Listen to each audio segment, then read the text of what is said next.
Hello everyone, as you all know, this is Neha Tiwari. So guys, we are back with another video, and in this video we are going to cover business organization important question series. Right, आप लोग के जो भी comments मैंने post पे पढ़े उसमें से ज़्यादा जो कमेंट थे वो यही थे कि बिजनेस ऑर्गेनाइजेशन के जो भी इंपॉर्टेंट टॉपिक्स है उन्हें कवर करा दीजिए ताकि एक बार हमारा पेपर से पहले रिवीजन जो है वो हो जाए। राइट, तो इस वाली वीडियो में हम कवर करेंगे सबसे इंपॉर्टेंट टॉपिक जिससे क्वेश्चन अगर पेपर में ना आए तो पेपर में फिर दम नहीं है। क्यों? क्योंकि फर्म और बिजनेस ऑर्गेनाइजेशन रिवॉल्व ही करता है कि कितने तरीके के बिजनेस ऑर्गेनाइजेशन होते हैं, जिसमें एक sole tradership, partnership, cooperative society, joint stock company, इन सब चीजों के बारे में हम यहाँ पे पढ़ेंगे।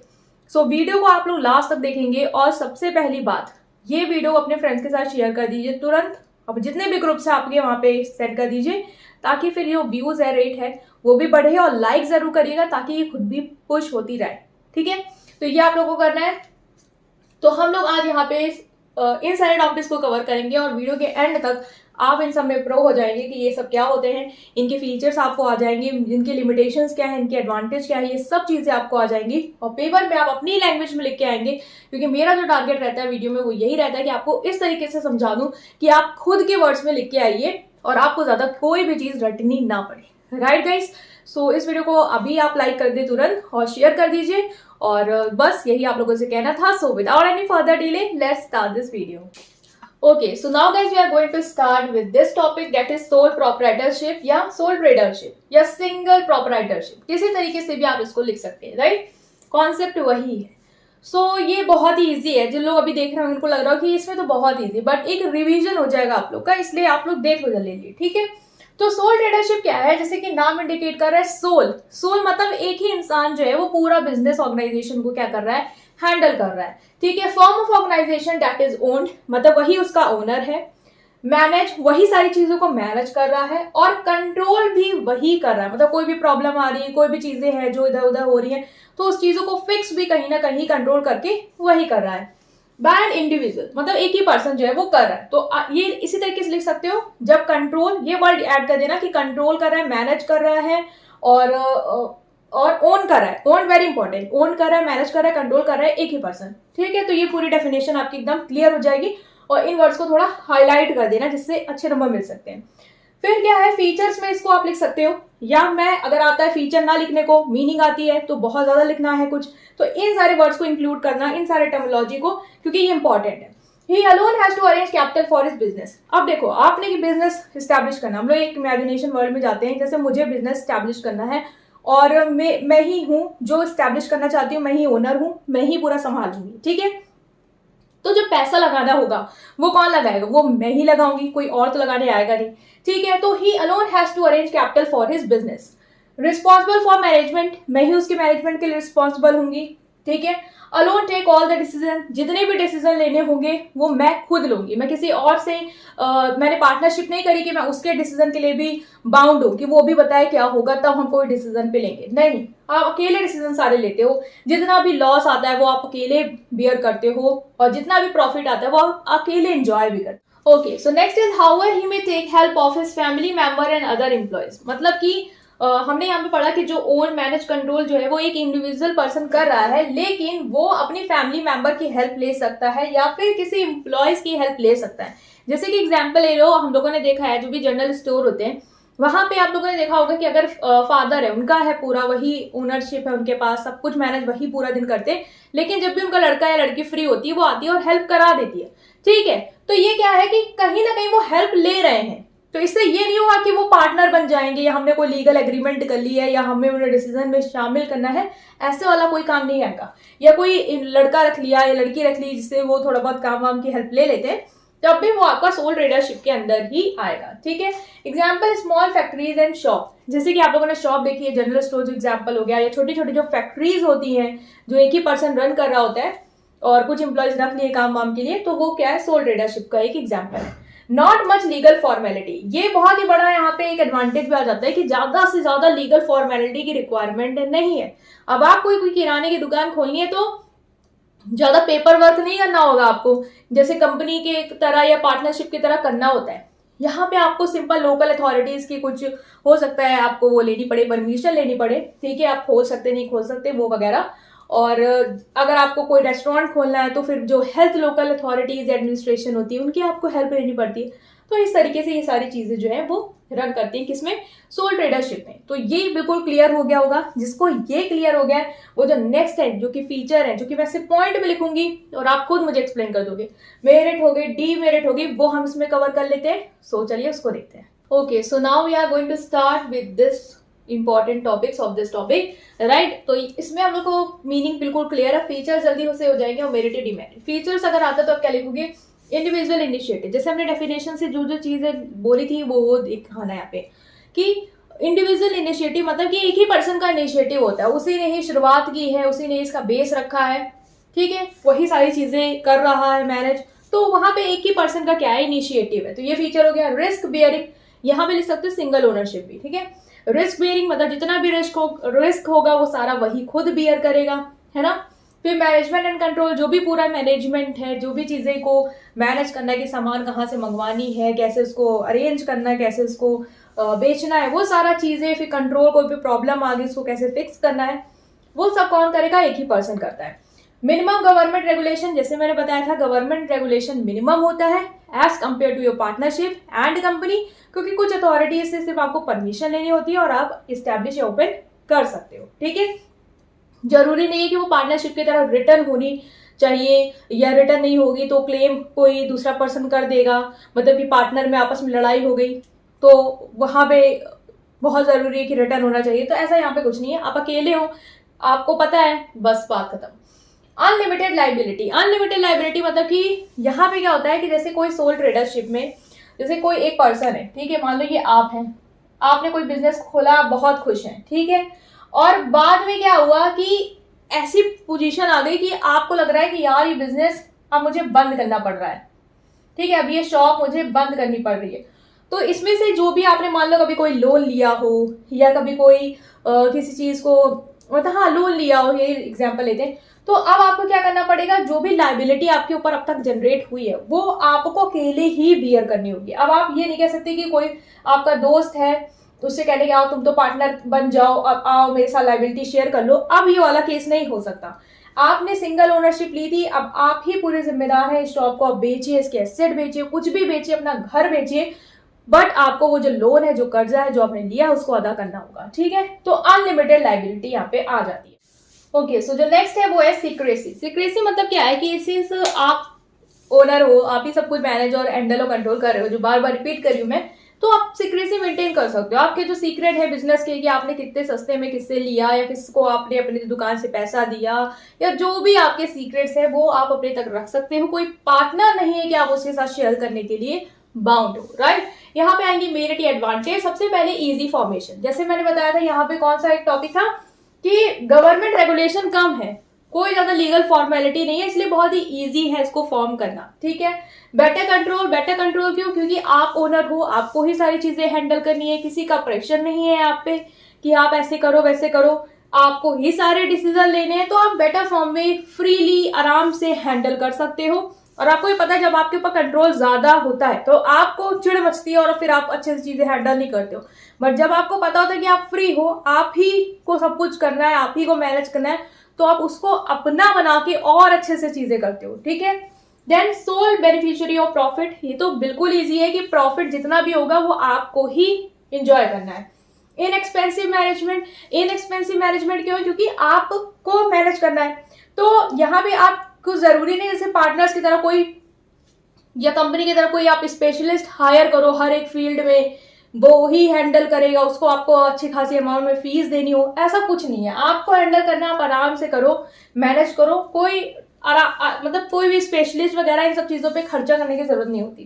क्विक डिसीजन मेकिंग, एक पर्सन को डिसीजन लेना है तो जल्दी हो जाएगा, वरना पार्टनरशिप में जहाँ सबको इन्वॉल्व करना है तो आप वेट करो कि वो आएंगे कब तक, कब उनका ओपिनियन लिया जाएगा और किस तरीके से लिया जाएगा, तो वहां पे डिले होगा। बट यहाँ पे आप अकेले डिसीजन जल्दी ले सकते हो।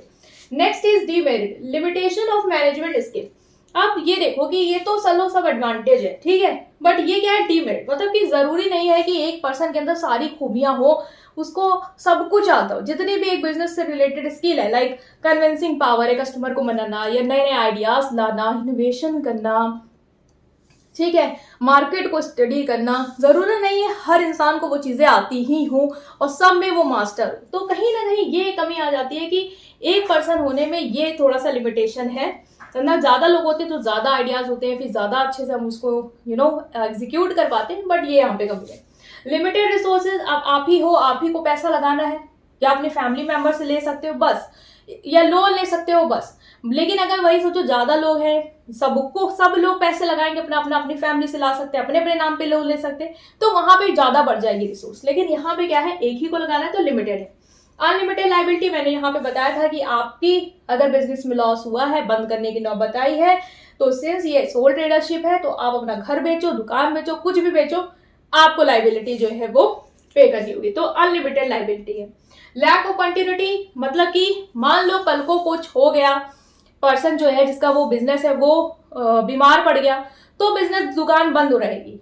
आप लोगों ने देखा कितनी दुकानें हैं जो बंद रहती हैं, क्योंकि वहां पे एक ही ओनर था, वही काम कर रहा था, जो उसका अंडर एम्प्लॉयज है वो तो वर्क कर रहे थे, उनका थोड़ी ना बिजनेस आके ओपन करके सब बेचेंगे, नहीं, तो दुकान बंद है क्योंकि अंकल जी बीमार है ना।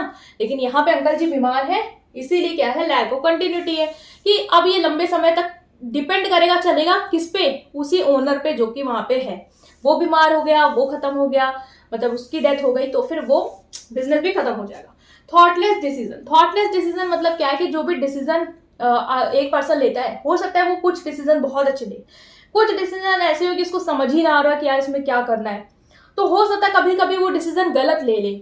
वहीं अगर पार्टनरशिप होते तो दूसरा वाला जो पर्सन होता है वो गाइड कर देता कि देखो ये डिसीजन गलत ले रहे हो, इसको ऐसे नहीं, हमें इसको ऐसे करना, या स्पेशलिस्ट हायर किया होता वो आपको गाइड करता। तो यहाँ पे थॉटलेस डिसीजन होने की चांसेस जो है वो हो सकते हैं, ठीक है।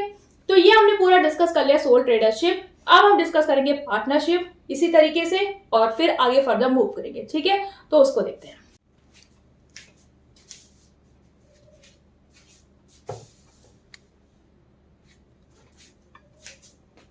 ओके, सो जो नेक्स्ट हमारा आता है आफ्टर योर सोल ट्रेडरशिप वो आता है पार्टनरशिप, ठीक है। तो अब इसको अच्छे से समझ लेते हैं जल्दी जल्दी।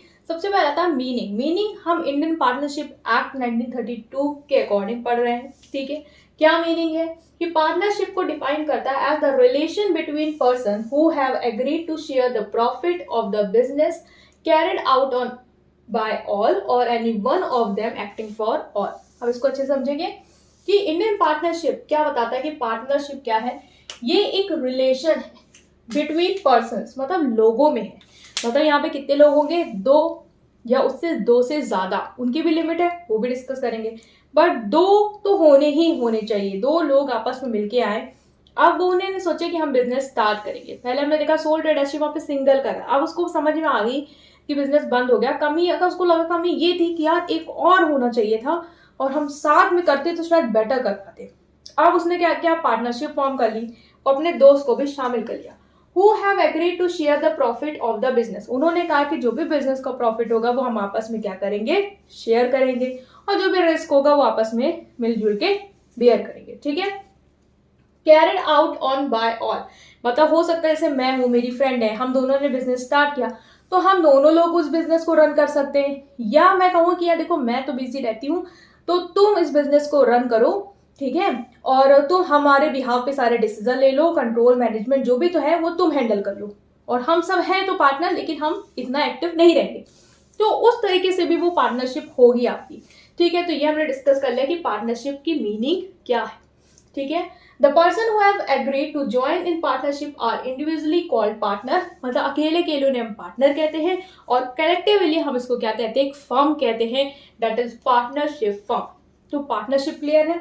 It can be formed with minimum 2 partners and maximum 20 partners. ये इंडियन पार्टनरशिप एक्ट 1932 के अकॉर्डिंग है कि मिनिमम 2 पार्टनर होने चाहिए और मैक्सिमम 20 हो सकते हैं। लेकिन जो भी आपका जो सेंट्रल गवर्नमेंट है जिसने चेंजेस लाए हैं एज पर कंपनी एक्ट 2013, अब जो मैक्सिमम पार्टनर एक फर्म में हो सकते हैं वो 50 हो सकते हैं मैक्सिमम, ठीक है। तो ये है पूरा ऑल ओवर की पार्टनरशिप क्या होती है, जब 2 या 2 से ज्यादा लोग आते हैं और एग्री करते हैं कि बिजनेस को रन करेंगे, जितना भी प्रॉफिट होगा उसे शेयर करेंगे, लॉस होगा उसको बियर करेंगे, साथ में ही बिजनेस को रन करेंगे, ये होती है आपकी पार्टनरशिप, राइट। और कुछ चीजें जो इंपॉर्टेंट है वो हाईलाइटेड है, उसे देख लें। नेक्स्ट हम फीचर में आते हैं और मेरिट डिमेरिट, ताकि हमारा कवर हो जाए।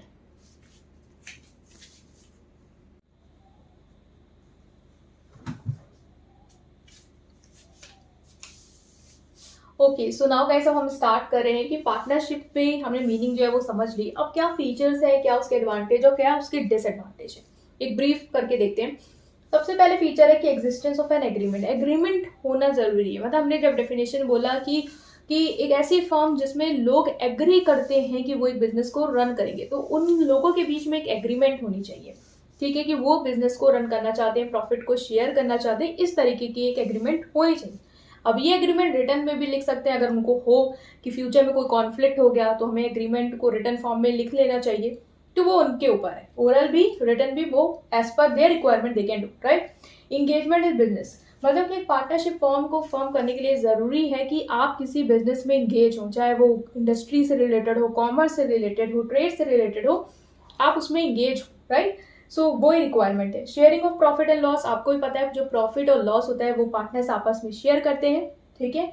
एजेंसी रिलेशनशिप, जो डेफिनेशन थी जहाँ पे मैंने बोला था कि जहाँ पे एक पार्टनर है, ठीक है, एक्टिंग फॉर ऑल, ये वाला जो वर्ड आया था यहाँ पे, उसका रिगार्डिंग है। इसका मतलब है कि जो पार्टनरशिप फॉर्म होता है उसमें एक पर्सन जो है वो कर सकता है पूरे बिजनेस को हैंडल। मान लो मैं हूँ, हम 4 पार्टनर हैं और एक पर्सन को रिस्पॉन्सिबिलिटी दे दी है कि देखो तुम मैनेज करो, हम लोग अवेलेबल नहीं हो पाएंगे, ज्यादा एक्टिव नहीं रह पाएंगे, तो वो कर सकता है। लेकिन जो वो कर रहा है ना, उससे उस चाहे बिजनेस में लॉस हो या प्रॉफिट हो, उसका जो भी नुकसान फायदा वो हम सबको होगा, तो वो हम सबके बिहाफ पे एक्ट कर रहा है एज अ एजेंट, है ना। तो ये चीज आपको याद रखना कि एजेंसी रिलेशनशिप होती है यहाँ पे। अनलिमिटेड लाइबिलिटी, मतलब जो लाइबिलिटी होती है वो अनलिमिटेड होती है, सोल प्रोप्राइटरशिप की तरह, कि अगर कोई लॉस होता है, जितने भी पार्टनर हैं उनको अपने पर्सनल प्रॉपर्टी बेचना पड़े, कुछ भी करना पड़े, वो लॉस को बियर करेंगे। कॉमन मैनेजमेंट, मतलब कि यहाँ पे सबका ओपिनियन लिया जाता है डिसीजन मेकिंग में। कॉमन मैनेजमेंट होता है सबको डे टू डे एक्टिविटी में रिक्वायर है कि वो पार्टिसिपेट करे। हो सकता है कहीं पे वो नहीं कर सकते हैं पार्टिसिपेट, कोई एक पर्सन को दे दी जिम्मेदारी कि तुम करो, बट वो भी करेगा थ्रू आउट द एक्टिविटी को हैंडल। लेकिन जब भी कोई इंपॉर्टेंट डिसीजन मेकिंग की रिक्वायरमेंट होगी, वो सबसे कंसेंट करना उसको जरूरी होगा, अकेले वो डिसीजन नहीं ले सकता। तो कॉमन मैनेजमेंट है। रजिस्ट्रेशन का ऑप्शन होता है, आप करा भी सकते हैं, नहीं भी करा सकते हैं, लेकिन रजिस्ट्रेशन कराने के फायदे होते हैं एक पार्टनरशिप को। वो क्या फायदे होते हैं वो हम लोग अभी डिस्कस करेंगे, तो ये क्लियर होना चाहिए। एडवांटेज क्या है? इजी फॉर्मेशन ईजी है, सब जो भी पार्टनर है वो आपस में आ गए, उन्होंने एग्रीमेंट कर ली, रिटर्न में करना है रिटर्न में, ओरल में करना है ओरल में, और अगर रजिस्टर करना है तो रजिस्टर कर लिया अपनी फर्म को रजिस्ट्रार ऑफ द फर्म से, और फिर ये फॉर्म हो गया। पूलिंग ऑफ फाइनेंशियल रिसोर्स, आप जो फाइनेंशियल रिसोर्स उसको पूल कर सकते हो, ठीक है। क्योंकि यहाँ पे एडवांटेज क्या है कि जब बहुत सारे पार्टनर है तो अलग अलग पार्टनर अपने अपने पैसे लेके आएगा, अपने अपने नाम पे लोन ले सकता है, अपने अपनी फैमिली से पैसे ला सकता है, तो यहाँ पे ज्यादा पैसे आ गए, जो हमने वहां पे डिसएडवांटेज में कहा था सोल ट्रेडरशिप में। पूलिंग और मैनेजरियल स्किल, वहां पे ये डिसएडवांटेज है कि एक ही पर्सन को सारी स्किल नहीं आ सकती, लेकिन यहाँ पे अलग अलग पार्टनर हो सकता है, कोई पार्टनर प्रोडक्शन में अच्छा हो, कोई मार्केटिंग में अच्छा हो, तो अब वो सारी चीजों को क्या कर सकते हैं, मैनेज कर सकते हैं। रिस्क को शेयर कर सकते हैं, ये तो इजी है। बैलेंस डिसीजन क्यों? क्योंकि यहाँ पे जब आप वहां पे था थॉटलेस डिसीजन वाला सोल ट्रेडरशिप में, कि एक पर्सन को लेना हो सकता कोई डिसीजन वो गलत ले ले, लेकिन यहाँ पे बैलेंस्ड होगा डिसीजन। आप कुछ गलत ले रहे हो तो दूसरा पार्टनर आपको गाइड करेगा, आप सब लोग मिलकर डिसीजन ले रहे हो और एक नतीजे पे आ रहे हो, ठीक है, तो बैलेंस डिसीजन मेकिंग है। डीमेरिट क्या है? अनसर्टेनिटी ऑफ एग्जिस्टेंस, सेम है सोल ट्रेडरशिप की तरह, अगर ओनर का एंड हो गया तो फिर वो पार्टनर, मतलब वो जो सोल ट्रेडर है वो डिसॉल्व हो जाएगा। उसी तरीके से अगर पार्टनर्स में आपस में खटपट हो गई या पार्टनर्स छोड़ के चले गए एक दो जो भी है, तो वो डिसॉल्व हो जाएगी। रिस्क ऑफ इम्प्लाइड अथॉरिटी वाला वही एजेंसी रिलेशनशिप है कि एक पर्सन भी अगर कोई नुकसान करता है तो उसका जो हर्जाना है वो सबको भुगतना होगा, क्योंकि वो पार्टनरशिप है, लॉस सबको बियर करना होगा। तो कहीं ना कहीं रिस्क होता है इम्प्लाइड छुपी हुई अथॉरिटी का, और इसी वजह से लोग पार्टनरशिप में नहीं आना चाहते, क्योंकि वो सोचते हैं कि यार सामने वाले का नुकसान मैं क्यों भुगतूं, लेकिन वो करना पड़ता है। कॉन्फ्लिक्ट्स, लड़ाई झगड़ा हो गई, आपस में पार्टनरशिप में नहीं बन रही है, तो भी आपका पार्टनरशिप कहीं ना कहीं डिसॉल्व हो जाता है बाद में। Difficulty in withdrawal from the firm, जितना ईजी होता है एक पार्टनरशिप में आना उतना ही टफ होता है उससे विदड्रॉ कर पाना। क्यों? क्योंकि वहाँ पे आपके जितने भी पार्टनर हैं उनसे आपको कंसेंट करना होगा, वो एग्री करेंगे तभी आप छोड़ के जा सकते हो। तो ये कुछ डीमेरिट है। लैक ऑफ सीक्रेसी यही है कि आपस में पार्टनर है, वहाँ पे सोल लीडरशिप था तो वो अपनी बात जो है वो अपने तक रख रहा था, आराम से एंजॉय कर रहा था, एक सीक्रेट ऑर्गेनाइजेशन। लेकिन यहाँ पे सीक्रेसी, आज सारे पार्टनर हैं, सारे पार्टनर को आपको इन्फॉर्मेशन बतानी है, फिर वो भी अपने फैमिली मेंबर्स को बता सकते हैं या किसी फ्रेंड को, तो वहाँ पे कहीं ना कहीं लगता है कि इन्फॉर्मेशन जो है वो लीक हो सकती है और वो नुकसान सबको भुगतना पड़ सकता है। तो lack of secrecy, then quick decision making not possible. जैसे वहाँ पे था एक ही पर्सन को डिसीजन लेना था तो वो जल्दी ले लेता था, लेकिन यहाँ पे क्विक डिसीजन मेकिंग नहीं पॉसिबल होती, क्योंकि यहाँ पे एक पर्सन को डिसीजन नहीं लेना है, यहाँ पे सारे पर्सन से कंसल्ट करना है, वो अवेलेबल नहीं है तो उनके लिए वेट करना है एंड देन डिसीजन लेना है। तो क्विक डिसीजन मेकिंग जहाँ जरूरत होती है वहाँ पे ये नहीं हो पाती है, तो ये भी एक इसकी डिसएडवांटेज है। तो ये पूरा हो गया आपका एडवांटेज, ठीक है, डिसएडवांटेज और फीचर्स और पार्टनरशिप का पूरा कॉन्सेप्ट। अभी थोड़ा सा हम लोग रजिस्ट्रेशन वाला जो टॉपिक है और टाइप्स ऑफ पार्टनर है उसको इन ब्रीफ देख लेते हैं, ठीक है, और उसके बाद हम लोग नेक्स्ट जो है हमारा कोऑपरेटिव सोसाइटी उसको स्टार्ट करेंगे। So now everyone we are going to start with this topic, that is partnership deed. Partnership deed क्या होती है? जैसे मैंने बोला था कि जो भी एग्रीमेंट है पार्टनरशिप का वो आप चाहे तो रिटर्न में कर सकते हैं या ओरल में कर सकते हैं। वही चीज मतलब कि जब आप एग्रीमेंट रिटर्न फॉर्म में करते हैं तो उसे हम क्या कहते हैं? Partnership deed. Partnership agreement is reduced to writing and is called partnership deed. Clear? Very easy. It laid out the terms and condition of partnership. अब रिटर्न फॉर्म में तो रखते हैं लेकिन इसमें लिखते क्या है? जो भी आपके टर्म्स एंड कंडीशन है पार्टनरशिप की, पार्टनरशिप में जो भी आप लोगों ने रूल्स रेगुलेशंस बनाए हैं वो सब लिख देते हैं।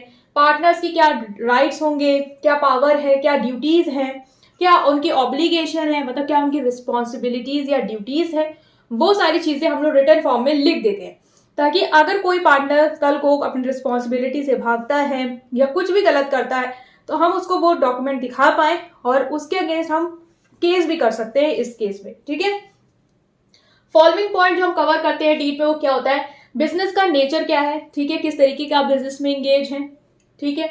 नेम ऑफ फर्म और प्लेस, आपका जो फर्म है जो भी बिजनेस उसका नेम क्या है, किस जगह पे है वो, कितना कैपिटल हर पार्टनर ने कंट्रीब्यूट किया है, क्या ड्यूटीज पावर और ऑब्लिगेशन है हर पार्टनर की, प्रॉफिट शेयरिंग रेशियो क्या होगा, कैसे अकाउंट को प्रिपेयर करेंगे आप लोग, कैसे अगर कोई लड़ाई झगड़ा हो गया उसको सेटल करने का क्या क्या मेथड होगा आपका, और किस कंडीशन में पार्टनरशिप आपने सोची कि हम डिसॉल्व कर देंगे, एंड कर देंगे, वो सारी चीजें यहाँ पे आप मेंशन करते हैं। और भी बहुत सारे पॉइंट्स हो सकते हैं बट अपने पेपर में आप ये इजी कुछ पॉइंट्स हैं जो लिख सकते हैं, 7 पॉइंट।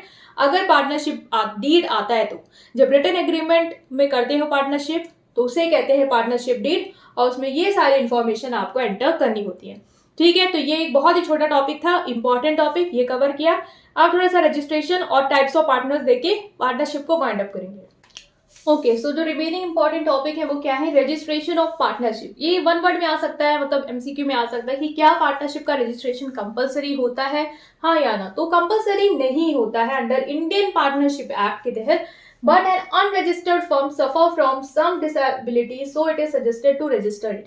लेकिन अगर आप रजिस्टर नहीं करते हो तो कुछ डिसएडवांटेजेस होती हैं, जैसे कि आप किसी पे केस नहीं कर सकते, ठीक है, कोई थर्ड पार्टी जिसने आपके साथ धोखाधड़ी की तो आप उस पर केस नहीं कर सकते। प्लस अगर आपके पार्टनर आपके साथ धोखाधड़ी कर रहे हैं तो आप उन पे भी केस नहीं कर सकते हो, तो कोर्ट पे ले जाके उस पे केस करना ये एक बहुत बड़ा एक डिसएडवांटेज यहाँ पे आ जाता है। तो ये आप क्या रखेंगे? तो इसलिए जरूरी होता है कि आप पार्टनरशिप को रजिस्टर करवा लें। और रजिस्टर कराने के लिए करना क्या होता है? एक एप्लीकेशन है जो आपको लिखनी होती है, उसमें आपको अपनी फर्म का नेम, ठीक है, आपकी फर्म की लोकेशन क्या है, पार्टनर्स कितने हैं उनका नेम, उनका जो भी चीजें हैं, रेशियो वगैरह, ये सारी चीजें आपको लिखनी होती हैं। उसके बाद सारे पार्टनर्स के उसमें साइन होते हैं और जो रजिस्ट्रार ऑफ द फर्म होता है उसको आपको सबमिट करना होता है, ठीक है। तो ये एक पूरा रजिस्ट्रेशन का एक प्रोसेस है जो आई डोंट थिंक कि इतना ज्यादा डीप में पूछेगा, लेकिन आपको पता होना चाहिए कि कैसे क्या होता है, ठीक है। अब जो क्वेश्चन आता है वो टाइप्स ऑफ पार्टनर से आता है कि पार्टनर्स कितने तरीके के होते हैं। एक होता है एक्टिव पार्टनर। एक्टिव से ही समझ में आ रहा है कि ये क्या है, ये पार्टनर जो होते हैं वो बहुत ही एक्टिव होते हैं, मतलब कि जो डे टू डे एक्टिविटी है, ठीक है, डे टू डे एक्टिविटी है उसमें ये लोग क्या करते हैं? पार्टिसिपेट करते हैं, ठीक है। हो सकता है कुछ पार्टनर होते हैं, जैसे आपको पता कुछ पार्टनर्स होते हैं जो एक्टिवली पार्टिसिपेट नहीं कर सकते हैं, तो वो दूसरे को रिस्पॉन्सिबिलिटी देते हैं कि तुम हैंडल करो। तो ये जो हैंडल करने वाले लोग होते हैं ना, वो एक्टिव पार्टनर्स होते हैं, मतलब डिसीजन मेकिंग में, मैनेजमेंट में, कंट्रोलिंग में, इन सब में एक्टिवली पार्टिसिपेट करते हैं। स्लीपिंग पार्टनर या डॉर्मेंट पार्टनर, इस नाम ही से पता चल रहा है कि ये स्लीप कर रहे हैं, मतलब सो रहे हैं, ये एक्टिव पार्टिसिपेशन नहीं करते हैं। ये प्रॉफिट शेयरिंग रेशियो वगैरह, लाइबिलिटी, डेट, ये दोनों लोग सब कुछ शेयर वगैरह करते हैं, लेकिन ये जो पार्टनर होते हैं ना, वो एक्टिव पार्टिसिपेशन नहीं करते हैं। ये दूसरे पे छोड़ देते हैं कि आप इसको मैनेज करो, हम पार्टनर हैं बट हम डे टू डे एक्टिविटी में इन्वॉल्व नहीं हो पाएंगे। तो ये होते हैं स्लीपिंग पार्टनर। नॉमिनल पार्टनर या पार्टनर बाय होल्डिंग आउट, ये जो पार्टनर होते हैं इनमें क्या है, नॉमिनल मतलब कि सिर्फ नाम का पार्टनर, मतलब कि कुछ लोग होते हैं जो बहुत ही बड़े होते हैं, बहुत ही बड़ा उनका नाम होता है, तो वो क्या करते हैं, फर्म को अपना नाम दे देते हैं कि आप हमारे नाम पे इस बिजनेस को रन करो, क्योंकि हमें लोग जानते हैं, तो आपको इसको में हेल्प मिलेगी इसको रन करने में। तो वो अपना नाम दे देते हैं। मोस्टली नाम देने का एक ऑब्जेक्टिव होता है कि उन्हें उससे प्रॉफिट शेयरिंग में मिल जाएगी। तो ये वाले पार्टनर वो होते हैं कि प्रॉफिट भी शेयर कर रहे हैं, लॉस भी बेयर करते हैं, लाइबिलिटी भी है उसको भी लेंगे, लेकिन नाम के होते हैं, ठीक है। डे टू डे एक्टिविटी इनमें इनका इन्वॉल्वमेंट भी इतना कुछ नहीं होता, ये सिर्फ नाम दे देते हैं और बैकएंड में काम करते हैं। Partners by holding out, partners by holding out मतलब कि इन्होंने कह दिया कि हम पार्टनर हैं। मान लो हमारे दो पार्टनर हैं, कोई एक पार्टनर आया, उसने कह दिया मैं भी तुम्हारा पार्टनर हूं, उसने ये बात कह दी है, तो अगर कभी मैं जाके उस वहां पे उसका नाम लूंगी कि ये भी हमारा पार्टनर, तो वो डिनाई नहीं कर सकता, क्योंकि उसने अपना नाम हमें दिया है इस पार्टनरशिप फर्म में। होल्डिंग आउट से वो पार्टनर है।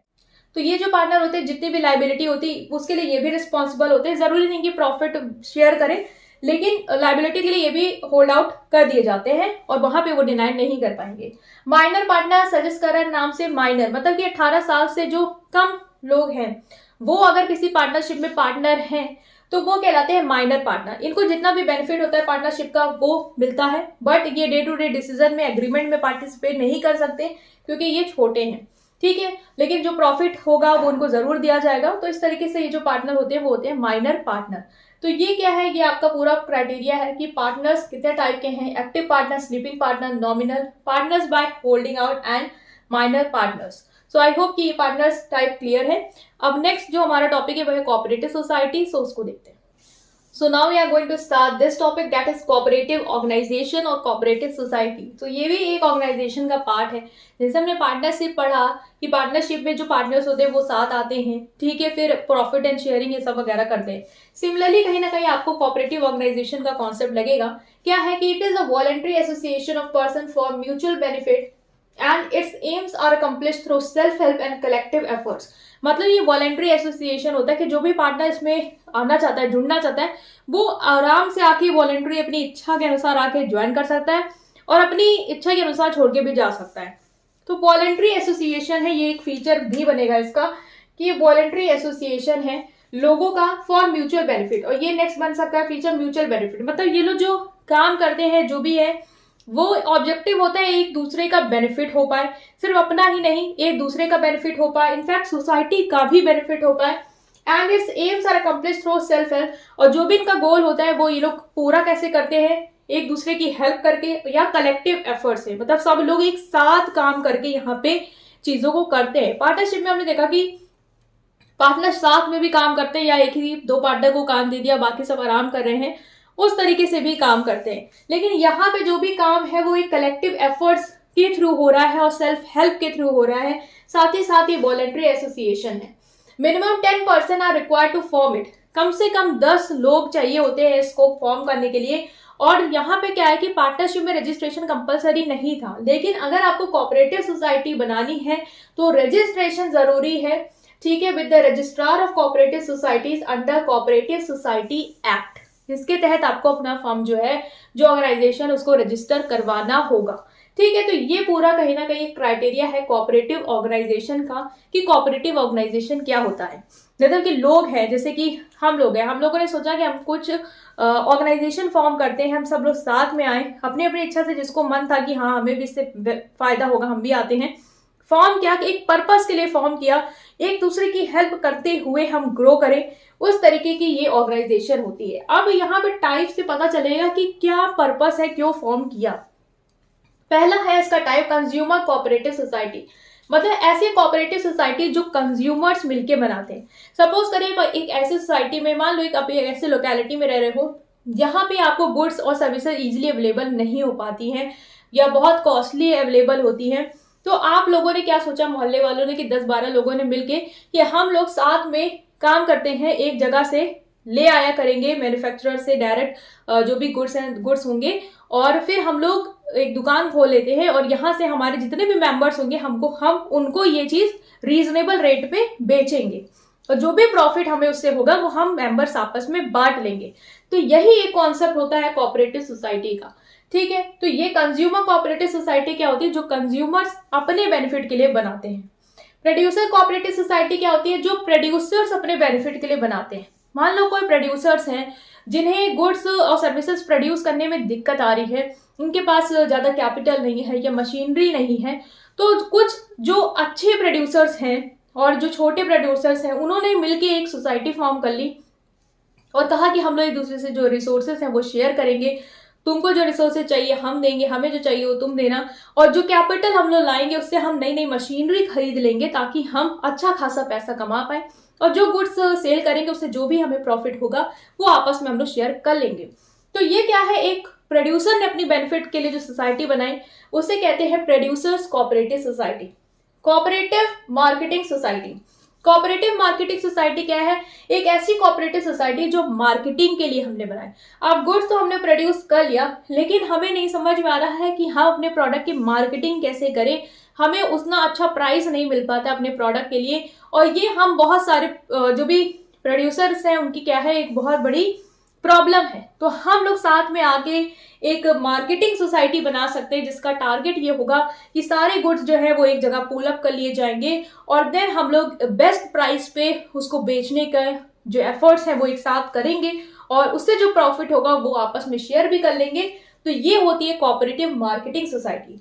देन क्रेडिट सोसाइटी क्या होती है, नाम से ही आप लोग इसको लिख के आएंगे कि क्रेडिट सोसाइटी क्या होती है, जो क्रेडिट के लिए मतलब कि जो मेंबर्स हैं वो साथ में आए। ठीक है, प्रॉब्लम क्या थी आपकी लोकेशन में कि आपको जो लोन मिल रहा था वो बहुत ही हाई रेट पे इंटरेस्ट पे मिलता था, तो आप लोगों ने सोचा कि हम लोग साथ में आते हैं, सब लोग पैसे धीरे धीरे जमा करते जाएंगे, जिनकी जो सेविंग होगी वो भी एक तरीके से हम लोग ला के इकट्ठा करेंगे, आपस में पैसे जो है जो जरूरतमंद को दे सकता है वो हम लोग देंगे और वो भी कम रेट ऑफ इंटरेस्ट पे देंगे, जिससे क्या होगा हमारे मेंबर्स को फायदा होगा, उन्हें बाहर नहीं जाना पड़ेगा, आपस में ही हम लोग दूसरे की मदद कर लिया करेंगे। तो ये क्या होता है cooperative credit society. Farming society क्या होती है, जो फार्मर्स बनाते हैं, जैसे कि छोटे मोटे फार्मर्स होते हैं उनको बहुत दिक्कत होती है कि हमारे पास अच्छे इक्विपमेंट नहीं है, हमारे पास ज़्यादा इरिगेशन की फैसिलिटीज़ नहीं है, तो वो अगर साथ में आएंगे अपना अपना पैसा लगाएंगे तो वो बड़ी बड़ी मशीनें खरीद पाएंगे, और जो मशीन एक के पास है दूसरे गांव के फार्मर के पास नहीं है तो वो एक दूसरे से शेयर कर पाएंगे। तो इस तरीके की जो सोसाइटी है वो भी आपस में क्या दे रही है, बेनिफिट दे रही है, that is cooperative farming society. और हाउसिंग सोसाइटीज क्या होती है, जो हाउस प्रोवाइड करती है अपने मेंबर्स को, मतलब कि आपस में लोगों ने मिले लैंड जो है उसे परचेज किया, उस पर डेवलपमेंट कराया, फ्लैट्स बनवा दिए और फिर जो भी मेंबर्स हैं उनको रीजनेबल कॉस्ट पे उसे अफोर्ड करवा रहे हैं, या कोई मेंबर है जिसको लोन चाहिए कि वो अपना घर बनवा पाए तो वो भी ये लोग कहीं ना कहीं प्रोवाइड कर देते हैं। तो ये है कोऑपरेटिव हाउसिंग सोसाइटी। तो कोऑपरेटिव सोसाइटी का कॉन्सेप्ट क्लियर होगा, यहाँ पे लोग अपनी इच्छा के अनुसार आते हैं और टारगेट क्या होता है कि एक दूसरे की मदद करते हुए ग्रो करना है, एक दूसरे को हेल्प करना है, म्यूचुअल बेनिफिट जो है वो हमारा टारगेट है। तो ये है हमारे कोऑपरेटिव ऑर्गेनाइजेशन। अब इसके फीचर्स, एडवांटेज, डिसएडवांटेज देख के इसको वाइंड अप करेंगे क्योंकि इससे जो क्वेश्चंस आएंगे वो यही आएंगे, राइट। सो उसको देखते हैं नाउ। जो हमारा इससे रिलेटेड लास्ट चीज है वो हम डिस्कस करेंगे। सबसे पहले फीचर्स को करेंगे, ठीक है, देन एडवांटेज एंड डिसएडवांटेज। तो फीचर में क्या है, वॉलंटरी एसोसिएशन, जैसा बताया था जो मेंबर हैं वो फ्री हैं, आप मेंबर बन सकते हो, आपकी इच्छा है और आप अपने अनुसार छोड़ के भी जा सकते हो, कोई ऐसा रिस्ट्रिक्शन नहीं है यहाँ पे। तो वॉलंटरी एसोसिएशन है। इक्वल वोटिंग राइट मतलब क्या है कि जितने भी मेंबर हैं सबके पास 1 वोट का अधिकार है, मतलब जैसे कि हमारी कंट्री में होता है ना कि हर पर्सन के पास 1 वोट है। ऐसा नहीं है कि आपके कोऑपरेटिव ऑर्गेनाइजेशन में आपका शेयर ज्यादा है, आपने कैपिटल ज्यादा इन्वेस्ट किए हैं तो आप कहेंगे कि हमें वोटिंग राइट भी ज्यादा मिलने चाहिए, मुझे 3, 4, 10 वोट मिलने चाहिए, बट ऐसा नहीं है, हर पर्सन का 1 वोट होता है, ठीक है। Separate legal entity, separate legal entity मतलब क्या है कि सिंस आपने इसे रजिस्टर कराया है तो यहाँ पे जो पार्टनर्स होते हैं उनके साथ कुछ अगर हो गया तो उससे इस ऑर्गेनाइजेशन पे फर्क नहीं पड़ेगा। मान लो किसी पार्टनर की डेथ हो गई या वो इंसॉल्वेंट हो गया, तो क्या ये ऑर्गेनाइजेशन बंद हो जाएगी? ऐसा नहीं होगा, ठीक है। उसकी आइडेंटिटी जो है वो इससे क्या है, बिल्कुल अलग है। सर्विस मोटिव आपको पता है कि यहाँ पे मोटिव प्रॉफिट नहीं है जो पार्टनरशिप का होता है। यहाँ पे मोटिव हमें एक दूसरे की हेल्प करना है या एक दूसरे को सर्विस प्रोवाइड करना है, यही मोटिव हमने यहाँ लिया है। डिस्ट्रीब्यूशन ऑफ सरप्लस मतलब कि जो भी हमने ज्यादा कमाया या जो भी किया उसे हम क्या करेंगे, आपस में डिस्ट्रीब्यूट करेंगे। जैसे कि जो भी प्रॉफिट होता है उसे वो लोग डिविडेंड या बोनस के फॉर्म में एक दूसरे से शेयर कर लेते हैं। एग्जांपल लेते हैं, जैसे कोऑपरेटिव कंज्यूमर कोऑपरेटिव सोसाइटी है, तो ऐसा कहा जाता है इसमें कि जो भी मेंबर सबसे ज्यादा परचेस कर रहा है उसको ज्यादा बोनस दे दिया जाएगा। इस तरीके से ये लोग डिस्ट्रीब्यूशन करते हैं, ठीक है। तो ये कुछ हो गए इसके फीचर्स। देन आती है इसकी क्या एडवांटेज है। इजी टू फॉर्म, आपको पता है सिंपल रजिस्ट्रेशन कराना होता है और कम से कम 10 मेंबर बस चाहिए और अब से फॉर्म कर लोगे। ओपन मेंबरशिप मतलब कि वॉलंटरी एसोसिएशन है। सेम कि आपके पास फ्री एंट्री एग्जिट ऑप्शन है। डेमोक्रेटिक मैनेजमेंट जो कि आपका रिलेटेड हो जाएगा इक्वल वोटिंग राइट से, कि हमारे यहाँ कंट्री में जैसे डेमोक्रेटिक मैनेजमेंट है कि हर एक पर्सन का एक वोट है, तो 1 पर्सन 1 वोट, जिससे कि वो पूरे मैनेजमेंट में पार्टिसिपेट कर सकता है। हर इंसान मैनेजमेंट में पार्टिसिपेट कर सकता है क्योंकि हर मेंबर के पास 1 वोट का जो राइट है वो है। स्टेबिलिटी क्यों? क्योंकि यहाँ पे सेपरेट लीगल एंटिटी वाला पॉइंट है। स्टेबिलिटी है कि ये इनके मेंबर के किसी भी चीज से, उनकी डेथ से, उनकी इंसॉल्वेंसी से इस पे कोई इफेक्ट नहीं पड़ता है। ये एक स्टेबल ऑर्गेनाइजेशन है। लिमिटेड लाइबिलिटी मतलब क्या है कि यहाँ पे जो लाइबिलिटी होती है वो जितना भी उन्होंने कैपिटल कंट्रीब्यूट किया उतने तक क्या होती है, लिमिटेड होती है। जैसे अनलिमिटेड लाइबिलिटी हमने सोल ट्रेडरशिप और पार्टनरशिप में पढ़ी कि घर बेचो, कुछ भी बेचो, पैसा दो। लेकिन यहाँ पे ऐसा नहीं है। यहाँ पे जितनी आपने कैपिटल दी है जिस मेंबर ने, उतना ही उसका लिमिटेड लाइबिलिटी है। गवर्नमेंट भी इन तरीके के कोऑपरेटिव ऑर्गेनाइजेशन को सपोर्ट करती है, इन्हें टैक्सेशन से कुछ रिलीफ मिल जाता है, इस तरीके से ये इनकी हेल्प करती है। तो ये क्या है, एक एडवांटेज है आपके कोऑपरेटिव ऑर्गेनाइजेशन की। डीमेरिट में आएगा आपका लिमिटेड कैपिटल। कैपिटल क्यों लिमिटेड है? क्योंकि कुछ ही मेंबर्स होंगे, 10, मान लो 10 मेंबर कम से कम चाहिए, तो जो 10 मेंबर या 12 मेंबर है वही अपनी कैपिटल लाएंगे। कंपनी के पॉइंट ऑफ व्यू से देखें तो इसकी कैपिटल क्या है, लिमिटेड है, ठीक है। इनएफिशिएंट मैनेजमेंट, अब बहुत सारे मेंबर्स हैं, ठीक है, सबके पास एक वोटिंग राइट है, तो कभी कभी क्या होता है कि उनमें अगर लड़ाई झगड़ा हो गया या उनका मोटिव, जैसे कि यहाँ पे प्रॉफिट मोटिव तो नहीं है, सर्विस मोटिव है, तो उनको लगा कि नहीं यार मोटिवेशन नहीं है, इतना मजा नहीं आ रहा है या हमें कुछ ज्यादा फायदा नहीं हो रहा है, तो वो कहीं ना कहीं सर्विस मोटिव को छोड़ के सेल्फिश हो जाते हैं। तो इस तरीके से कह सकते हैं इसका मैनेजमेंट इनएफिशिएंट हो जाता है वहां पे। एब्सेंस ऑफ मोटिवेशन मतलब लोगों के अंदर मोटिवेशन कहीं ना कहीं गिरने लग जाता है, क्योंकि यहाँ पे सर्विस मोटिव का काम है, एक दूसरे को बेनिफिट देना है। कभी कभी जब उनको लगता है कि हमें ज्यादा बेनिफिट हो नहीं रहा है तो उनको लगता है हमें छोड़ देना चाहिए, क्यों हमने इस पे ज्यादा लगे हुए हैं, तो वो मोटिवेशन जाता है। और इनएफिशिएंट मैनेजमेंट का एक पॉइंट आप ये वैलिड अच्छा ले सकते हैं कि यहाँ पे जो मेंबर्स होते हैं वो आप ज्यादातर से पार्ट टाइम वाले होते हैं या फिर ज्यादा पढ़े लिखे नहीं होते, मतलब स्पेशलिस्ट नहीं होते अपने फील्ड में, तो वो इतना प्रॉपर मैनेज कर भी नहीं पाते हैं। जैसे कि आपकी सोसाइटी के लोगों ने अगर बनाई है तो ऑब्वियस है वो कोई जॉब में लगे होंगे तो पार्ट टाइम ही इसमें अपना टाइम दे पाएंगे, या कुछ लोग होंगे जो घर में बैठे हैं, ज्यादा उनको नॉलेज नहीं है, वो दे पाएंगे, तो वहां पे उनका मैनेजमेंट इतना अच्छा नहीं होगा। एब्सेंस ऑफ मोटिवेशन यही है कि सर्विस मोटिव है, प्रॉफिट मोटिव नहीं है, तो कहीं ना कहीं आगे जाकर लैक करता ही है, क्योंकि हमें भी पता है आजकल की दुनिया में प्रॉफिट ही मैटर करता है, money matters. Rigid rules and regulation मतलब क्या है, सिंस इसको आप रजिस्टर करवाते हो, फिर आपको अपने जो अकाउंट्स होते हैं उन्हें टाइम टू टाइम ऑडिट भी कराना होता है, पब्लिक भी करना होता है, तो इसलिए एक जो रूल्स एंड रेगुलेशन है वो गवर्नमेंट की तरफ से प्रेशराइज भी किए जाते हैं, तो कहीं ना कहीं रिजिड होते हैं। रजिस्ट्रेशन एक तरीके से मैंने बोला सिंपल होता है, but as compare to sole trader जहां रजिस्ट्रेशन की जरूरत नहीं है, पार्टनरशिप जहां कंपलसरी नहीं है, उसके कंपैरिजन यहाँ आपको करवाना ही पड़ेगा, तो वो एक लिमिटेशन क्रिएट करता है। कॉन्फ्लिक्ट से क्या है कि यहाँ पे आपका कॉन्फ्लिक्ट अराइज हो, कॉन्फ्लिक्ट से क्या है कि यहाँ पे अगर पार्टनर्स हैं उनके आपस में कोई लड़ाई झगड़ा हो गया तो उसकी वजह से कॉन्फ्लिक्ट आ जाएगा। जैसे कि जब कभी कभी मोटिवेशन डाउन होता है, लोगों का दिमाग वो होता है, उनको लगता है कि आपको ज्यादा बोनस मिल रहा, हमें नहीं मिल रहा, या हमें ज्यादा फायदा नहीं हो रहा, तो वो आपस में कहीं ना कहीं फिर लड़ने झगड़ने लग जाते हैं। जहां सर्विस मोटिव का वो डाउन हुआ नहीं, वहां पे कॉन्फ्लिक्ट अराइज होता है। तो इस तरीके से कुछ डीमेरिट है इस कोऑपरेटिव ऑर्गेनाइजेशन की, जिन्हें आप अपने वर्ड्स में लिखेंगे। बस इन पॉइंट्स को एक बार आप लोग देख लेंगे, स्क्रीनशॉट ले लीजिए। इसके बाद हम नेक्स्ट स्टार्ट करेंगे कंपनी को और उसको करके हम वाइंड अप करेंगे, राइट। सो उसको देखते हैं। सो नाउ गाइस हम स्टार्ट करें last topic, that is company. Company का मीनिंग समझेंगे सबसे पहले, ठीक है। तो कंपनी क्या होती है, जैसे हमने पार्टनर सोल ट्रेडरशिप पढ़ी, वहां पे एक पर्सन होता है। पार्टनर्स पढ़े जहां पे आपकी मैक्सिमम 50 पार्टनर्स हो सकते हैं as per new act. Then हमने पढ़ा कि कोऑपरेटिव ऑर्गेनाइजेशन क्या है, जहां मिनिमम 10 हो सकते हैं, और वॉलंटरी एसोसिएशन होता है। अब आती है कंपनी। कंपनी में ज्यादा लोग हो सकते हैं, ठीक है। A voluntary association of person having separate legal entity, perpetual succession and a common seal। मतलब ये भी क्या होती है, वॉलेंट्री एसोसिएशन होती है। मतलब जो लोग कंपनी फॉर्म करना चाहते हैं वो आपस में एक साथ आते हैं, एग्री करते हैं एक दूसरे से, ठीक है।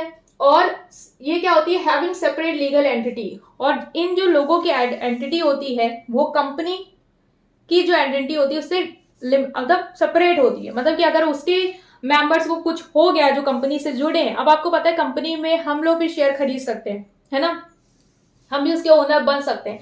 बट क्या आज मुझे कुछ हो जाएगा तो क्या वो इतनी बड़ी कंपनी बंद हो जाएगी? नहीं बंद होगी, क्योंकि उसकी जो आइडेंटिटी है वो मेरे से अलग है। हमें कुछ हो जाने से उसका कुछ नहीं बिगड़ने वाला। परपेचुअल सक्सेशन मतलब कि वो कंटिन्यूसली चलती रहेगी, ठीक है। एंड अ कॉमन सील, और उसकी क्या होती है, कॉमन सील होती है, मतलब उसकी खुद की मोहर होती है जो वो लगाते हैं, जिसपे उस कंपनी का नेम लिखा होता है, ठीक है। तो ये क्या है, एक कंपनी की कंपनी क्या होती है। नेक्स्ट आता है इसके फीचर्स क्या है। पहला है रजिस्टर्ड बॉडी, मतलब जो कंपनी होती है उसको जो एक्ट है, कंपनी एक्ट है, उसके तहत आपको रजिस्टर कराना होता है, जो लीगल फॉर्मेलिटीज है वो पूरी करनी होती है। तो ये एक इसका फीचर है कि ये रजिस्टर्ड बॉडी है। आर्टिफिशियल पर्सन है, कंपनी जो है वो आर्टिफिशियल पर्सन होती है, जो आपका लॉ जो रूल्स रेगुलेशन के थ्रू क्रिएट की जाती है, एक एक्ट के तहत क्रिएट की जाती है। और आर्टिफिशियल पर्सन क्यों है, क्योंकि ये इसकी जो आइडेंटिटी है वो उसके मेंबर से अलग है, ये अपने काम अपने नेम पे करती है, ठीक है। और इसके जो लोग डायरेक्टर्स होते हैं, जिन्हें जो स्पेशली जिसके बैकएंड मतलब जो कंपनी होती है उसके काम करते हैं, क्योंकि ऑब्वियस है कई कंपनी में कितने शेयर होते हैं, सबने खरीदे होते हैं, तो क्या सब उसके काम में काम करेंगे? नहीं, जो लोग इलेक्ट किए जाते हैं as a form of directors वही पूरी कंपनी को हैंडल करते हैं, तो उनको हैंडल कर रहा होता है कंपनी। तो आर्टिफिशियल पर्सन है जो एक लॉ ने क्रिएट किया है, जिसकी अलग आइडेंटिटी है, और वो अपने जैसे एक पर्सन होता है जो अपने साइन के थ्रू अपनी चीजें करता है, वैसे ही कंपनी अपनी कॉमन सील के थ्रू अपने डिसीजन जो है वो लेती है एक आर्टिफिशियल पर्सन के फॉर्म में। डिस्टिंक्ट लीगल एंटिटी वही है कि इसकी जो लीगल एंटिटी है वो अलग होती है इसके मेंबर से।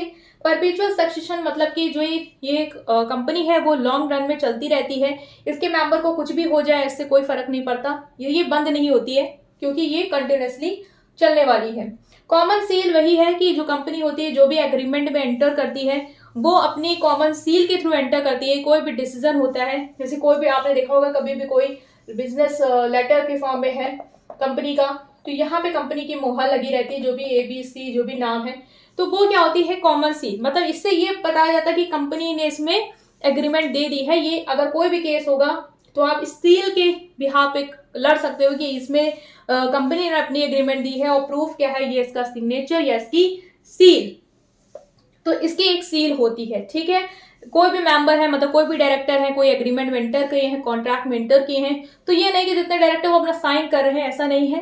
एज कंपनी आर्टिफिशियल पर्सन है, तो जो कंपनी की मुहर है उससे लगा के आप उसे कंफर्म कर सकते हैं।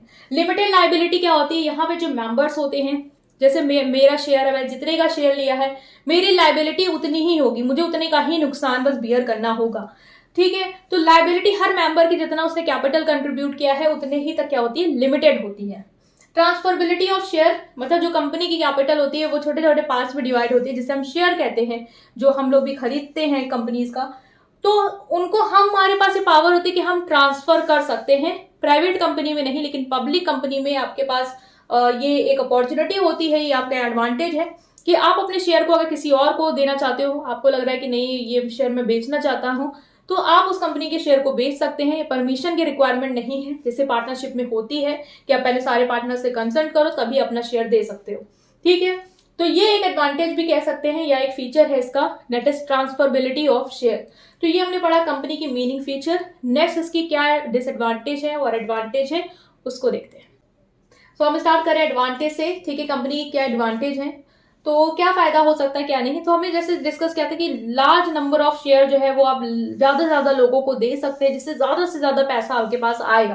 That is huge financial resource, मतलब फाइनेंशियल रिसोर्सेज की कमी नहीं है। जो आपका शेयर्स है वो आप लोगों तक दे सकते हैं, मतलब ज्यादा से ज्यादा लोग खरीद सकते हैं। और अगर आपके शेयर की वैल्यू कम से कम है तो जो लोग की सेविंग कम है वो लोग भी उसे परचेज कर सकते हैं। प्लस आप जो भी इंस्टीट्यूशंस हैं, ठीक है, पब्लिक हो या गवर्नमेंट, ऐसे इंस्टीट्यूशन हो फाइनेंशियल, वहां से आप प्राइवेट पब्लिक इन दोनों से लोन ले सकते हैं। तो आप ज्यादा से ज्यादा अमाउंट ऑफ कैपिटल ला सकते हैं, ठीक है। तो ये एक एडवांटेज है इसकी, अगर हम कंपेयर करें अपना जो भी पार्टनरशिप था या सोल ट्रेडरशिप था उसके कंपैरेटिवली, ठीक है। तो ह्यूज फाइनेंशियल रिसोर्सेज। अभी कंपनी की अगर लिमिट देखें, जैसे पब्लिक कंपनी है तो आपके अनलिमिटेड मेंबर हो सकते हैं, है ना। और अगर प्राइवेट देखें तो 200 तक की लिमिट है। तो उस तरीके से भी आप इसको समझ सकते हैं कि कितने ज्यादा आप, अगर पब्लिक कंपनी है तो आप शेयर कितने ज्यादा लोगों में, अनलिमिटेड लोगों में इसे दे सकते हैं। लिमिटेड लायबिलिटी क्या है कि जो कंपनी की लायबिलिटी होती है वो क्या होती है, लिमिटेड होती है। लिमिटेड मतलब कि जो भी मेंबर हो, जैसे मैंने अगर किसी कंपनी का 50 रुपए का शेयर खरीदा है तो मुझे ज्यादा से ज्यादा 50 रुपए का ही नुकसान होगा, जो मैं एक बार बता चुकी हूँ कि लायबिलिटी लिमिटेड है तो ये फायदा है। फ्री ट्रांसफरेबिलिटी ऑफ शेयर भी हमने डिस्कस किया था कि आप जो शेयर है उसको दूसरे को दे सकते हैं। फ्री ट्रांसफरेबिलिटी ऑफ शेयर भी हमने डिस्कस किया था कि जब आपको लगे कि आपका शेयर जो है वो आपको बेच देना चाहिए, आप किसी और कंपनी का अच्छा शेयर खरीद सकते हैं जिससे आपको ज्यादा प्रॉफिट होगा, तो आप फ्रीली उसको बेच सकते हैं। ग्रोथ एंड एक्सपेंशन मतलब क्या है, जहां पे आपके पास ज्यादा रिसोर्सेज होंगे, जहां पे आप अच्छे अच्छे मैनेजमेंट के लोगों को, धुरंधरों को हायर कर सकते हैं, इतना पैसा है आपके पास, तो आपके पास ग्रोथ और एक्सपेंशन की अपॉर्चुनिटी भी बहुत होगी, है ना, स्कोप बढ़ जाता है। एफिशिएंट मैनेजमेंट क्या है कि मैनेजमेंट एफिशिएंट तब होगा जब आपके पास ऐसे लोग होंगे जो मैनेजमेंट को एफिशिएंट बना सके। एक कंपनी जिसके पास ज्यादा पैसा है वो ऐसे लोगों को हायर कर सकती है, ऐसे ऑफिसर्स को हायर कर सकती है जो कंपनी के अच्छे मैनेजमेंट में कंट्रीब्यूशन कर पाए, तो मैनेजमेंट क्या हो जाएगा, एफिशिएंट हो जाएगा। पब्लिक कॉन्फिडेंस क्या है कि कंपनी को अपनी रिपोर्ट जो है, एनुअल रिपोर्ट पब्लिश करनी रहती है, तो कॉन्फिडेंस होता है पब्लिक को कि ये धोखाधड़ी नहीं करेंगे, सिंस इनको सालाना अपनी रिपोर्ट जो है वो पब्लिश करनी रहती है। So exemption of social responsibility. Exemption of social responsibility क्या होता है, जो बड़ी कंपनीज होती हैं उन्हें अपनी सोशल रिस्पॉन्सिबिलिटी पता होती है। उन्हें पता होता है कि हमें अगर कंपनी में रहना है तो हमें अपनी गुडविल बनानी है। गुडविल बनाने के लिए कुछ ऐसा करो जो सोसाइटी जिससे खुश हो जाए और वो हमें फेमस करने लग जाए, लोगों को बताने लग जाए कंपनी बहुत अच्छी है, तो अगर कोई शेयर करने खरीदने का सोचेगा भी तो हम हाईलाइट होके आएंगे। तो ये डोनेशन करना है, स्कूल्स को हेल्प देना, ये सारी चीजें ये इन्वॉल्व हो जाती हैं, तो ये याद रखेंगे। डीमेरिट क्या है, लेंदी एंड एक्सपेंसिव लीगल प्रोसीजर। एक कंपनी को रजिस्टर कराना बहुत ही लेंदी प्रोसीजर होता है। इसके लिए आपको जो सीए वगैरह होते हैं उन्हें भी हायर करना होता है, उनसे अपनी फाइल्स बनवानी होती हैं, फिर टाइम टू टाइम गवर्नमेंट को जो भी डॉक्यूमेंट्स उसे देते रहना होता है। तो बहुत ही लेंदी प्रोसीजर है कंपनी को स्टैब्लिश करना, तो ये भी एक इसकी डिसएडवांटेज है। एक्सेसिव गवर्नमेंट रेगुलेशन, जो गवर्नमेंट होती है ना वो एक कंपनी पर नजर रखे रहती है, उनसे टाइम टू टाइम डेटा लेती रहती है। जो भी रजिस्ट्रार होते हैं उनको इन्हें अपने अकाउंट्स जो है वो देने होते हैं, रिपोर्ट सबमिट करनी होती है, तो इनको लगता है कि यार बहुत ज्यादा रेगुलेशन है, गवर्नमेंट जो है वो हमारे ऊपर बहुत नजर रखी है, जो कि एक सोल ट्रेडरशिप में अगर देखो तो बहुत ही आराम से है। लेकिन यहाँ पे आपको रेगुलेशन वगैरह है जो उनको फॉलो करना होगा। Okay, so next is lack of incentive. Lack of incentive मतलब क्या है कि जो कि भी डायरेक्टर्स होते हैं जो कंपनी के बिहाफ पे काम करते हैं, मतलब जो भी शेयर होल्डर है वो सब तो जाके कर नहीं सकते, उनके बिहाफ पे कुछ लोग इलेक्टेड होते हैं डायरेक्टर जो डिसीजन लेते हैं, या जो ऑफिसर्स होते हैं जो डिसीजन लेते हैं। अब उन लोगों ने वहां पे शेयर नहीं खरीद रखा है, उन्हें वहां पे जॉब मिली है, उनका वहां पे कोई नुकसान नहीं होगा, अगर कोई डिसीजन गलत होता भी है उनका पैसा नहीं जाएगा, तो वो लोग कहीं ना कहीं कभी कभी ज्यादा मोटिवेटेड नहीं होते काम को करने के लिए, ठीक है। तो लैक ऑफ इंसेंटिव्स की वजह से डिले इन डिसीजन मेकिंग में डिले हो जाता है, एज आपको सबका डिसीजन सुनना होता है, उसके बाद ही आपको प्रोसीड करना होता है, जो कि सोल ट्रेडर में बढ़िया था कि आप एक अकेले डिसीजन ले रहे हो तो आराम से ले लिया, लेकिन यहाँ पे सबको इन्वॉल्व करना है, सबकी राय लेनी है, तो वहां पे डिले हो जाएगा। कॉन्फ्लिक्ट ऑफ इंटरेस्ट, जैसे कि जो लोग होते हैं कभी कभी उनके इंटरेस्ट अगर एक कंपनी में मतलब सेम नहीं हो रहे हैं, वो कुछ चाहते हैं वो कुछ चाहते हैं, तो वहां पे फिर आपका जो लड़ाई झगड़ा है वो होगा। जैसे कि प्रोडक्शन मैनेजर चाहता है कि हम ज्यादा से ज्यादा अच्छी क्वालिटी ऑफ गुड्स प्रोड्यूस करें, लेकिन जो आपका सेल्स मैनेजर वो चाहता है आप ज्यादा क्वांटिटी प्रोड्यूस करो, क्वालिटी पे ध्यान मत दो, तो वहां पे उनका इंटरेस्ट जो है वो कॉन्फ्लिक्ट करेगा और इससे क्या होगी, कंपनी के ऊपर मतलब एक इफेक्ट देखने को मिलेगा। ग्रोथ ऑफ मोनोपोली, जो कंपनी ज्यादा बड़ी होती है, उनके पास ज्यादा पैसा होता है, तो वो क्या करती है कि अपनी मोनोपोली बना लेती है अपने एरिया में या अपनी जगह पे या जिस चीज में है वो उस चीज में, तो उसके चांसेस एक देखने को मिलते हैं। गवर्नमेंट डिसीजन को इन्फ्लुएंस करती है ऐसी कंपनीज। ये भी याद रखना, जो बड़ी कंपनीज होती है जिनके पास ज्यादा पैसा होता है, वो ऑफिशियल को ब्राइब देके उनको भी क्या करते हैं अपने तरफ ले आती हैं और कहती है हमारे फेवर में डिसीजन लो। तो ये सब थी मेरिट और डीमेरिट।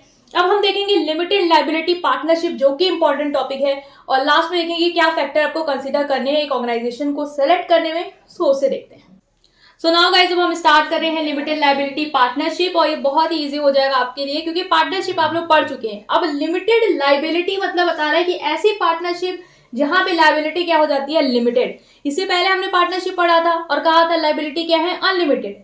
नुकसान होगा तो पार्टनर्स को अपना घर भी बेचना पड़ जाए, पूरा करना पड़ेगा। लेकिन यहाँ पे जो लायबिलिटी है वो क्या हो गई, लिमिटेड। आप पेपर में तो लिखा होगा कि ऐसी पार्टनरशिप जहां पे लायबिलिटी लिमिटेड होती है उसे कहते हैं limited liability partnership. It is a legal form available world wide, मतलब पूरी दुनिया में ये अवेलेबल है।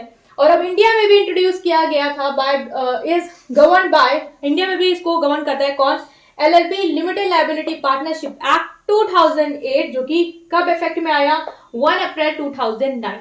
क्लियर हो गया। नेक्स्ट आता है कि इसमें कौन कौन से एडवांटेज है, मतलब पार्टनरशिप में जो उसको चलाने के लिए जो एक आसानी रहती थी वो तो इसके पास है ही है, साथ में इसको दो चीज और मिल गई। पहला, लायबिलिटी लिमिटेड हो गई, जो कि एक बहुत बड़ा डिसएडवांटेज था, और जो एंटिटी है वो सेपरेट हो गई। मतलब अगर पार्टनर्स को कुछ हो भी गया तब भी ये बंद नहीं होगी, जैसे वहां पे था कि वो बंद हो जाएगी, लेकिन अब बंद नहीं होगी। तो जब ये तो किसी कंपनी को फीचर मिल जाते हैं तो वो कंपनी बन जाती है आपकी लिमिटेड लायबिलिटी पार्टनरशिप, मतलब सॉरी वो ऑर्गेनाइजेशन बन जाती है, नॉट अ कंपनी। कंपनी के दो फीचर मिल जाते हैं उससे, ठीक है। तो फीचर्स में अगर आप लिखोगे तो आप कैसे लिखोगे, सेपरेट लीगल एंटिटी, जो आप इतना बड़ा आए हो इस पूरी वीडियो में कि सेपरेट लीगल एंटिटी क्या होता है ये क्लियर है।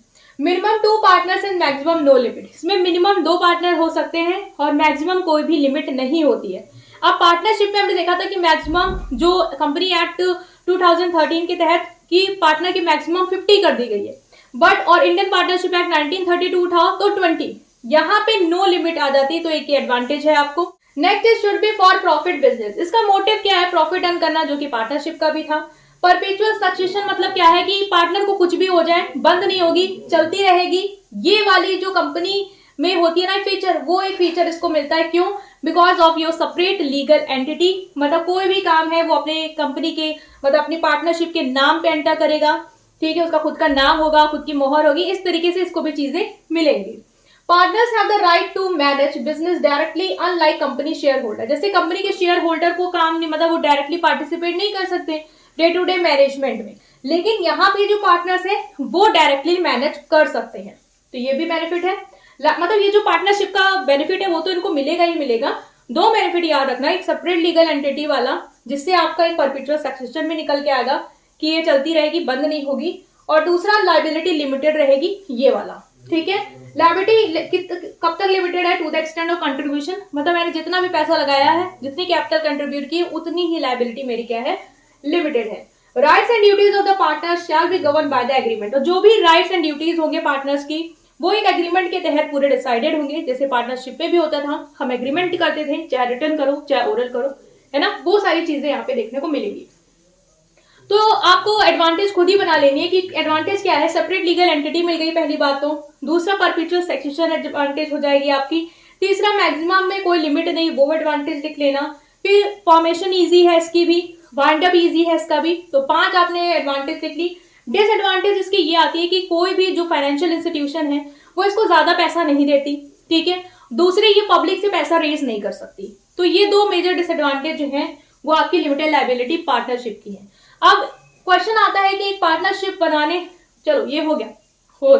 अब क्वेश्चन आता है कि ऑर्गेनाइजेशन को सेलेक्ट करने के लिए कौन कौन से फैक्टर्स आपको ध्यान में देने होते हैं, उनको मैं ऑर्डरली बोल देती हूँ, आप समझ लीजिए और हम वाइंड अप करते हैं। तो क्या है कि आप एक ऑर्गेनाइजेशन बनाने चाहते हो तो आप देखोगे कि प्रॉफिट कितना आप शेयर कर सकते हो, ठीक है, कितनी कैपिटल की रिक्वायरमेंट होगी, उसके बेसिस पे आप डिसाइड करोगे। मान लो कैपिटल कम है तो सोल ट्रेडर बढ़िया है, ज्यादा है तो कंपनी कर सकते हैं। रिस्ट्रिक्शंस देख लो, रूल्स एंड रेगुलेशन देख लो, अगर लगता है रूल्स एंड रेगुलेशन ज्यादा कर सकते हो तो कंपनी, नहीं चाहिए तो सोल ट्रेडर या पार्टनरशिप। तो इस तरीके से ही आप देख सकते हो। फिर लार्ज स्केल ऑपरेशन करना है तो कंपनी बेटर है, स्मॉल स्केल में ही रहना है तो फिर सोल ट्रेडर है अच्छा है। तो जितनी भी चीजें आपने अभी तक पढ़ी है ना, उनके ही बेसिस पे आप फैक्टर डिसाइड कर लोगे, अपने आप से लिख लोगे, जो मैंने आपको ऑलरेडी बता भी दिए हैं। तो आज की इस वीडियो में हमने एक ऐसे इंपॉर्टेंट टॉपिक को डिस्कस किया है जिससे पेपर में आपका पूरा का पूरा एक इंपॉर्टेंट जो एक होता है ना बेस, वो बन गया है। तो इस वीडियो को जिसने पूरा एंड तक देखा है, समझा है, वो करेगा इसको लाइक और बताएगा कमेंट सेक्शन में कि हमने पूरा देखा है, हमें समझ में आया है या नहीं आया है। और नेक्स्ट जो टॉपिक होना चाहिए एक आपके लिए कंप्लीट वीडियो सेशन का, वो आप लोग हमें कमेंट सेक्शन में बताएंगे। और इस वीडियो को अपने फ्रेंड्स के साथ जरूर से जरूर शेयर करेंगे। इतना एफर्ट्स किया है, अब आप लोग भी थोड़ा एफर्ट्स करिए, लाइक करिए और फ्रेंड्स के साथ शेयर करिए। Thank you.